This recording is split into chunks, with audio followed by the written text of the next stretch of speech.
طيب، شوط المباراة الأول الذي تركناه قد انتهى ب3 أهداف، فوز مريح أو نتيجة مريحة بالنسبة لبرشلونة، وأهداف مستحقة لهذا الفريق الذي تجول بشوط المباراة الأول من اليمين إلى اليسار وبالعمق أيضا. صحيح. هدف أول ممتاز، بالدي يصول ويجول في الناحية اليسرى لبرشلونة اللي هي اليمنى اللي فيها اللاعب أوسكار جيل في فريق اسبانيول، فتح شارع من ناحية الشمال، قدر ان هو يتخطاه ويصنع هدف مميز جدا. ونفس الشيء بالنسبة للهدف الثاني، بالدي تفوق على أوسكار في كل شيء، صناعة وتسجيل أهداف. وجود هداف كبير زي ليفاندوفسكي بيرفع رصيده من الاهداف الى الرقم 21 بتسجيله هدفين النهارده. الهدف ده من اروع ما يمكن، لان مش سهل ان لاعب اشول زي رافينيا يلعب كرة بالدقه دي بالقدم اليمنى، صعبه على الدفاع وصعبه على حارس المرمى ورايحه في المكان وفي الوقت المناسب لليفاندوفسكي. اسبانيول ارتكب خطا عمره في مباراه النهارده. اولا لا يمارس الضغط العالي، طالما لم تمارس الضغط العالي لازم يكون عندك دفاع قوي، هو عنده هشاشه دفاعيه غير طبيعيه. فريق برشلونه بيصل من الاطراف بسهوله كبيره جدا، بتلعب 3 سنترال باكس لازم يغطوا على الاطراف، انما هم سايبين الاطراف، رافينيا وبالدي بيعدوا زي ما هم عاوزين. شوط مقنع بالنسبه لبرشلونه، استحق التقدم، واعتقد اداء مميز جدا، وخصوصا الاهداف فيها ناحيه جماليه ممتازه. نعم، كابتن طارق دياب، ما هي ابرز الايجابيات التي اظهرت فريق برشلونه في شوط المباراه الاول؟ اولا بالدي، نشوفوا اللاعب هذا عمره 18 او 19 سنه، تاقلم في البرسا، اصبح من ركائز الفريق، وسهوله الاختراق للاعب هذايا، سجل هدف ممتاز ومرر لليفاندوفسكي. اعتقد ان اللاعب هذا لازم تبني عليه، لازم تبني على اللاعب بالدي، لان بالنسبه لي انا بالدي ممكن في 3-4-3 يمشي افضل، تعطيه حريه اكثر باش يلعب الهجوم، تعطيه امكانيه للتغطيه، مش ما يقومش بالادوار الدفاعيه الطويله ب 40 و50 و60 متر. ليفاندوفسكي قدم مستوى جيد، واللي يعجبني كثير وسط الميدان بوسكيتس، خصوصا بوسكيتس وديون في افتكاك الكره واسترجاع الكره بسرعه، لان البرسا تقريبا 45 دقيقه الاولى لعبها في تقريب مناطق فريق هذا انه وسط الميدان نتاعو كان قوي في افتكاك الكره واسترجاع الكره بسرعه، وهذا اعطى امكانيه ان البرسا دائما مستحوذ على الكره.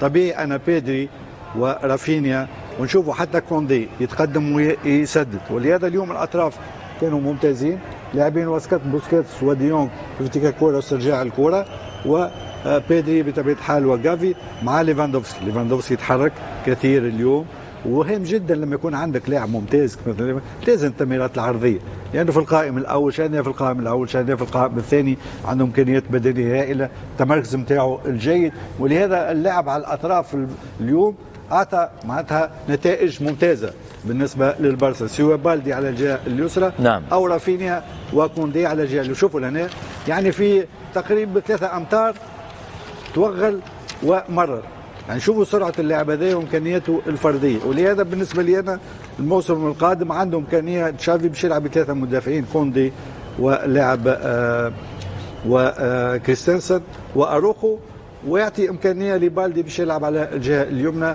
كلاعب بيستون، معناتها ظهير مهاجم مع لاعب اخر انتدبوا اخر على اليمين، يصبح البرسا عنده امكانيات كبيره خصوصا على الاطراف، مع انه وسط الميدان قوي جدا بالنسبه للبرسا اليوم، وقدم مباراه كبيره وما عطاش فرصه لفريق الاسبانيول باش يرجع في المباراه ويتنفس. نعم، ولهنا قوه البرسا اليوم، انه صحيح ان اسبانيول يلعب يتفادى النزول، لكن الاسبانيول اليوم لقى صعوبات كبيره مع البرسا وافضل منه بكثير اليوم، صحيح، ومن افضل اشواط البرسا في الاسابيع الاخيره. يجب ان لا ننسى ايضا الدور والمجهود الكبير الذي قدم من قبل بيدري بدون ادنى شك، وقوه فريق برشلونه بتتمثل في مثل هذه العناصر، انما وصول برشلونه الى مناطق جزاء فريق اسبانيول بيتم بسهوله ويسر.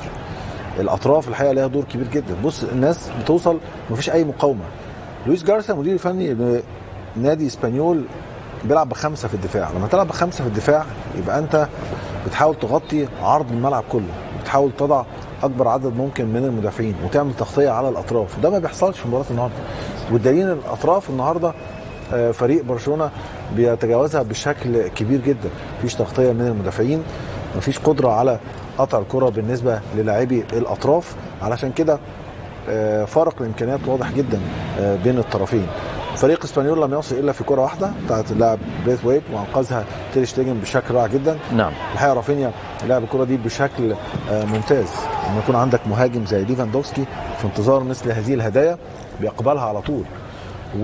والخطا الاكبر اللي وقع فيه فريق اسبانيول انا في وجهه نظري ان مفيش ضغط على اي لاعب في الثلث الاخير اللي هو الثلث الامامي بالنسبه لفريق برشلونه اللي هو الشق الدفاعي بالنسبه لفريق اسبانيول. واضحه الفوارق كتير جدا. دفاع برشلونه صحيح بيتصدر لكل الالعاب، وانا في وجهه نظري بالارقام ده اقوى دفاع في الدوريات الخمسه الكبرى. بنتكلم على 11 هدف في 33 مباراه، وبالنسبه لي ده يعتبر خط دفاع غير مكلف. ليه يا طارق؟ اغلى لاعب في هذا الخط هو كوندي 50 مليون جايبينه من اشبيليه. اراوخو جايبينه من 4-5 سنين 1.7 مليون و7 من 10، ده مبلغ زهيد للغايه وهو جاي من اورجواي. كريستنسن جاي ترانسفير فري، بالدي من ناشئين برشلونه. لو تحسب التوتال بتاع خط الدفاع هتلاقي 52 مليون على الاربع لاعبين. نعم.